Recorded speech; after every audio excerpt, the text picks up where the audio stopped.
ನಮಸ್ಕಾರ ಸ್ನೇಹಿತರೆ, ನಾನು ನಿಮ್ಮ ದೀಪಕ್ ಕ್ಷತ್ರಿಯ. ಈ ವಾರದ ಇನ್ನೊಂದು ಹೊಸ ಸಂಚಿಕೆ ನಿಮ್ಮೆಲ್ಲರಿಗೂ ಸ್ವಾಗತ ಬಯಸ್ತಾ ಇದ್ದೀನಿ. ಈ ವಾರ ಏನು ಮಾಡ್ತೀನಿ ಅಂತ ಹೇಳಿದ್ರೆ, ನನಗೆ ಪರ್ಸ್ನಲಿ ಈ ಒಂದು ರೆಸಿಪಿ ಅನ್ನೋದು ತುಂಬಾ ಇಷ್ಟ ಆಗುತ್ತೆ. ಹೊರಗಡೆ ಕ್ಲೈಮೇಟ್ ಸ್ವಲ್ಪ ಕೋಲ್ಡ್ ಆಗಿದ್ದು, ಮಳೆ ಬೀಳೋ ಹಾಗಿದ್ದಾಗ ಅಥವಾ ಜ್ವರ ಬಂದು ಎದ್ದಾಗ ಬಾಯಿ ತುಂಬ ಕೆಟ್ಟೋಗಿರುತ್ತಲ್ಲ, ಅಂಥ ಟೈಮಲ್ಲಿ ಏನಾದರೂ ಸ್ವಲ್ಪ ಹುಳಿ ಹುಳಿ ಖಾರ ಖಾರ ತಿನ್ಬೇಕನ್ಸುತ್ತಲ್ಲ, ಅಂಥ ಟೈಮಲ್ಲಿ ನಾನು ನನ್ನ ಮನೆಯಲ್ಲಿ ಮಾಡ್ತಕ್ಕಂಥ ಒಂದು ಬ್ಯೂಟಿಫುಲ್ ರೆಸಿಪಿ, ಅದುವೇ ಶುಂಠಿ ಮತ್ತು ನಿಂಬೆ ಹಣ್ಣಿನ ಒಂದು ರಸಮ್.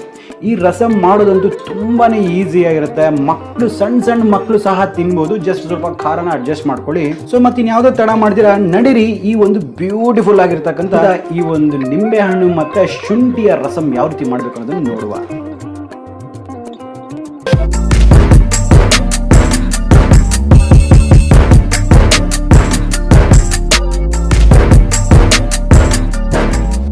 ಸ್ನೇಹಿತರೆ, ಈ ಒಂದು ನಿಂಬೆ ಹಣ್ಣು ಮತ್ತು ಶುಂಠಿಯ ಒಂದು ರಸಮ್ ಮಾಡೋದಕ್ಕೆ ನಾನು ಈ ತೊಗರಿ ಬೇಳೆನ ಚೆನ್ನಾಗಿ ಬೇಯಿಸಿದ್ದೀನಿ. ಈ ಬೇಯಿಸ್ಬಿಟ್ಟು ಮ್ಯಾಶ್ ಮಾಡಿ ಇದನ್ನು ಪಕ್ಕಕ್ಕೆ ಇಟ್ಕೊಂಡಿದ್ದೀನಿ. ಸೊ ಇದನ್ನು ನಾವು ಪಕ್ಕಕ್ಕೆ ಇಟ್ಕೊಳ್ಳುವ. ಸೊ ನೋಡಿ, ಅದೇ ರೀತಿ ಇಲ್ಲಿ ಒಂದು ಸ್ವಲ್ಪ ಬಾದಾಮಿ ಟೊಮೆಟೊ ಇದೆ, ಹಣ್ಣಾಗಿರ್ತಕ್ಕಂಥದ್ದು, ಬ್ಯೂಟಿಫುಲ್ ಆಗಿರುತ್ತೆ.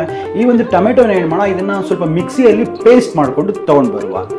ನೋಡಿ, ಈಗ ಈ ಟೊಮೆಟೊ ಪೇಸ್ಟ್ ಸಹ ರೆಡಿ ಆಗಿದೆ. ಸೊ ಇದನ್ನು ಸಹ ಪಕ್ಕಕ್ಕೆ ಇಟ್ಕೊಳ್ಳುವ. ಈಗ ನಾನೊಂದು ಮಿಕ್ಸಿ ಜಾರ್ನ ತಗೊಳ್ತಾ ಇದ್ದೇನೆ.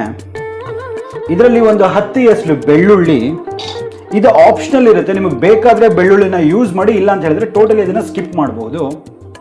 ಹಾಗೆ ಇದರಲ್ಲಿ 1.5 ಇಂಚ್ನಷ್ಟು ನಾನು ಶುಂಠಿ ತೊಗೊಂಡಿದ್ದೀನಿ. ಇದರಲ್ಲಿ ಒಂದು ಅರ್ಧದಷ್ಟು ನಾನು ಇದರಲ್ಲಿ ಹಾಕ್ಕೊಳ್ತೇನೆ.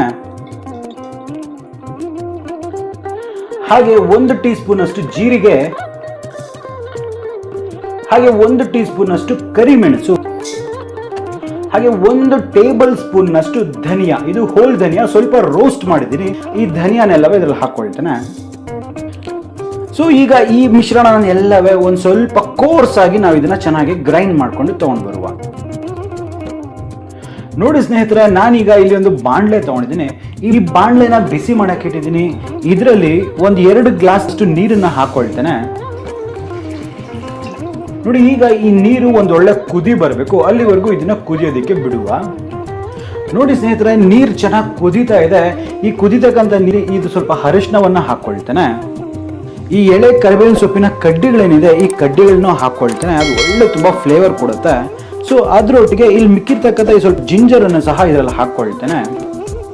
ಹಾಗೆ ಈ ಕುದಿತಕ್ಕಂಥ ನೀರಲ್ಲಿ ನಾವು ಪೇಸ್ಟ್ ಮಾಡ್ಕೊಂಡಿದ್ವಲ್ಲ, ಈ ಒಂದು ಟೊಮೆಟೊ ಪೇಸ್ಟ್, ಇದನ್ನ ಹಾಕೊಳ್ತೇನೆ. ಈಗ ಈ ಟೊಮೆಟೊ ಏನಿದೆ, ಈ ಟೊಮೆಟೊ ಚೆನ್ನಾಗಿ ಕುದಿಯೋವರೆಗೂ ಅಥವಾ ಇದರ ಒಂದು ಹಸಿ ವಾಸನೆ ಹೋಗೋವರೆಗೂ ಇದನ್ನ ಚೆನ್ನಾಗಿ ನಾವು ಕುದಿಸ್ಬೇಕಾಗತ್ತೆ. ಸೊ ಹಾಗಾಗಿ ಏನು ಮಾಡುವ, ಈ ಲಿಡ್ಡನ್ನ ಕ್ಲೋಸ್ ಮಾಡಿಬಿಟ್ಟು ಒಂದು 2ರಿಂದ 3 ನಿಮಿಷದ ಕಾಲ ಆನ್ ಎ ಹೈ ಫ್ಲೇಮ್ ಇದನ್ನ ಚೆನ್ನಾಗಿ ಕುದಿಯೋದಕ್ಕೆ ಬಿಡುವ. ನೋಡ್ತಿದ್ರಲ್ಲ ಸ್ನೇಹಿತರೆ, ಈಗ ಒಂದು 2ರಿಂದ 3 ನಿಮಿಷ ಕಾಲ ಆಗಿದೆ. ಸೊ ಈಗ ನಾನು ಲಿಡ್ಡನ್ನ ಓಪನ್ ಮಾಡ್ತೇನೆ. ಟೊಮೆಟೊ ಎಲ್ಲ ಚೆನ್ನಾಗಿ ಬೆಂದಿದೆ, ಅದರ ಹಸಿ ವಾಸನೆ ಎಲ್ಲ ಹೋಗಿದೆ. ಈ ಒಂದು ಸಂದರ್ಭದಲ್ಲಿ ಏನು ಮಾಡುವ ಅಂತ ಹೇಳಿದ್ರೆ, ನಾವು ಆಗಲೇ ಏನು ಈ ಒಂದು ಅರ್ಧ ಕಪ್ನಷ್ಟು ತೊಗರಿಬೇಳೆ ನಾವು ಬೇಯಿಸಿ ಇಟ್ಕೊಂಡಿದ್ವಲ್ಲ, ಇದರಲ್ಲಿ ನಿಮ್ಗೆ ಎಷ್ಟು ಬೇಕೋ ಅಷ್ಟನ್ನು ಮಾತ್ರ, ಅಂದರೆ ನಿಮ್ಮ ಥಿಕ್ನೆಸ್ ಅನುಗುಣವಾಗಿ ನೀವು ಇದನ್ನು ಅಡ್ಜಸ್ಟ್ ಮಾಡ್ಕೋಬಹುದು. ನಿಮಗೆ ಎಷ್ಟು ಗಟ್ಟಿ ಬೇಕು ಅಂತಕ್ಕಂಥದ್ದು ಇಲ್ಲಿ ಗೊತ್ತಾಗುತ್ತೆ. ಸೊ ನನಗೆ ಇಷ್ಟು ದಾಲ್ ಸಾಕಾಗಿದೆ. ನಂಗೆ ಸ್ವಲ್ಪ ರಸಮ್ ನೀರಾಗಿದ್ರೆ ನಂಗೆ ತುಂಬ ಇಷ್ಟ ಆಗುತ್ತೆ. ಸೊ ಹಾಗಾಗಿ ನಾನು ಇಷ್ಟು ದಾಲನ್ನು ಹಾಕ್ಕೊಂಡಿದ್ದೇನೆ. ಸೊ ಇದಾದ ನಂತರ ನಾವೇನು ಮಾಡುವ ಅಂತ ಹೇಳಿದ್ರೆ, ಇದಕ್ಕೆ ರುಚಿಗೆ ತಕ್ಕಷ್ಟು ಉಪ್ಪನ್ನ ಹಾಕ್ಕೊಳ್ತೇನೆ. ನಾವಾಗಲೇ ಏನು ಈ ಒಂದು ರಸಮ್ದು ಒಂದು ಪೌಡರ್ ಮಾಡ್ಕೊಂಡಿದ್ವಲ್ಲ, ಈ ಒಂದು ಪೌಡರ್ನ ಹಾಕ್ಕೊಳ್ಳುವ. ಈ ಒಂದು ರಸಕ್ಕೆ ಇದೇ ತುಂಬ ಇಂಪಾರ್ಟೆಂಟ್ ಥಿಂಗ್. ನೋಡಿ, ಈಗ ಈ ಮಿಶ್ರಣನೆಲ್ಲ ಒಂದ್ಸತಿ ಚೆನ್ನಾಗಿ ಮಿಕ್ಸ್ ಮಾಡುವ. ನೋಡಿ, ನೀವು ಒಂದು ನೆನಪಿಟ್ಕೋಬೇಕು, ಇದನ್ನ ಜಾಸ್ತಿ ನಾವು ಓವರ್ ಕುಕ್ ಮಾಡಬಾರ್ದು. ಅಂತ ಹೇಳಿದ್ರೆ ಒಂದೇ ಒಂದು ಕುದಿ ಬರಬೇಕು, ಒಂದು ನೊರೆ ಬಂದು 1 ನಿಮಿಷದವರೆಗೂ ಮಾತ್ರ ಇದು ಕುದಿದ್ರೆ ಸಾಕಾಗುತ್ತೆ. ಇಲ್ಲ ಅಂತ ಹೇಳಿದ್ರೆ ಆ ಕರಿಮೆಣಸು ಮತ್ತು ಶುಂಠಿಲಿರ್ತಕ್ಕಂಥ ಪೋಟೆನ್ಸಿ ಕಮ್ಮಿ ಆಗ್ಬಿಡುತ್ತೆ, ಅಂದರೆ ಅದರ ಘಾಟ್ ಕಮ್ಮಿ ಆಗ್ಬಿಡುತ್ತೆ. ಸೊ ಹಾಗಾಗಿ ನೆನಪಿಟ್ಕೊಳ್ಳಿ, ಜಸ್ಟ್ ಬರೀ ಒಂದೇ ಒಂದು ಕುದಿ ಬರೋವರೆಗೂ ಮಾತ್ರ ನೀವು ಇದನ್ನ ಕುದಿಸ್ಬೇಕಾದ್ರೆ. ನೋಡಿ, ಕುದಿಯೋಕೆ ಶುರು ಆಗ್ತಾ ಇರಲ್ಲ, ನಂದೊಂದು ಸಣ್ಣ ಚೀಟ್ ಇದೆ. ಅದೇನಂತ ಹೇಳಿದ್ರೆ, ಸ್ವಲ್ಪ ಘಾಟ್ ಖಾರ ಇರುತ್ತಲ್ಲ, ಅದನ್ನ ಬ್ಯಾಲೆನ್ಸ್ ಮಾಡೋದಕ್ಕೆ 2 ಚಿಟಿಕೆ ಅಷ್ಟು ಸ್ವಲ್ಪ ಸಕ್ಕರೆ ಹಾಕ್ಕೊಳ್ತಾನೆ. ಸೊ ಇದು ಹಾಕ್ಕೊಳ್ಳೋದ್ರಿಂದ ಒಂದು ಬ್ಯೂಟಿಫುಲ್ ಆಗಿರ್ತಕ್ಕಂಥ ಫ್ಲೇವರ್ ಹೊರಗೆ ಬರುತ್ತೆ. ಸೊ ನೋಡಿ, ಈಗ ಇದೊಂದು ಒಳ್ಳೆ ಕುದಿ ಬರ್ತಾ ಇರುತ್ತೆ. ನಾವು ಇದಕ್ಕಿಂತ ಹೆಚ್ಚಾಗಿ ನಾವು ಇದನ್ನ ಕುಕ್ ಮಾಡಲಿಕ್ಕೆ ಹೋಗಬಾರ್ದು. ಸೊ ಈಗ ಫಸ್ಟ್ ಏನು ಮಾಡುವ, ಇದರ ಒಂದು ಫ್ಲೇಮ್ನ ಕಟ್ ಆಫ್ ಮಾಡಿಬಿಡುವ. ಇದಾದ ನಂತರ ಇದರಲ್ಲಿ ಒಂದು ಸ್ವಲ್ಪ ಕೊತ್ತಂಬರಿ ಸೊಪ್ಪನ್ನು ಹಾಕ್ಕೊಳ್ತಾನೆ. ಮತ್ತೆ ಹೇಳ್ತಿದ್ದೀನಿ, ಫ್ಲೇಮ್ನ ಮಸ್ಟ್ ಆ್ಯಂಡ್ ಶುಡ್ ನೀವು ಆಫ್ ಮಾಡಿರಬೇಕು. ಅದಾದ ನಂತರನೇ ನೀವು ನಿಂಬೆ ಹಣ್ಣನ್ನು ಹಾಕ್ಕೋಬೇಕಾಗತ್ತೆ.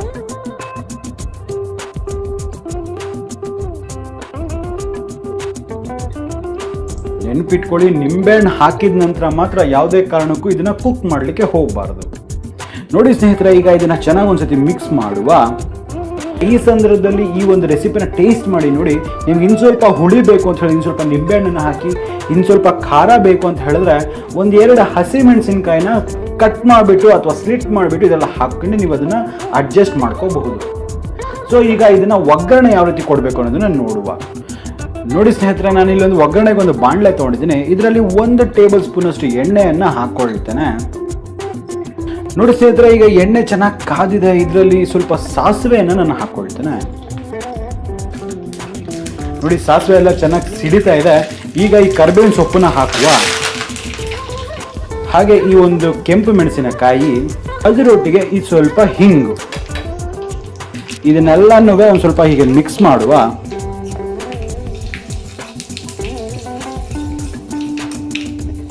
ನೋಡಿ ಈಗ ಈ ಒಗ್ಗರಣೆ ಅಂತಕ್ಕಂಥದ್ದು ರೆಡಿ ಆಗಿದೆ. ನೋಡಿ ಈ ಒಗ್ಗರಣೆ ಎಲ್ಲನೂ ಈ ಸಾರಲ್ಲಿ ಹಾಕೊಂಡ್ಬಿಡು.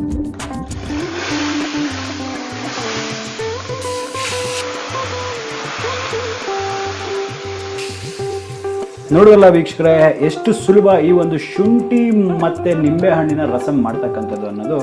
ನೋಡಿದ್ರಲ್ಲ ಸ್ನೇಹಿತರೆ, ಇಷ್ಟೇ. ಈ ಒಂದು ಎಷ್ಟೋ ರುಚಿಕರವಾದ ಹಾಗೂ ಆರೋಗ್ಯಕ್ಕೆ ಅಷ್ಟೇ ಒಳ್ಳೆಯದಾಗಿರ್ತಕ್ಕಂಥ ಈ ಒಂದು ಶುಂಠಿ ಮತ್ತೆ ನಿಂಬೆ ಹಣ್ಣಿನ ರಸಂ.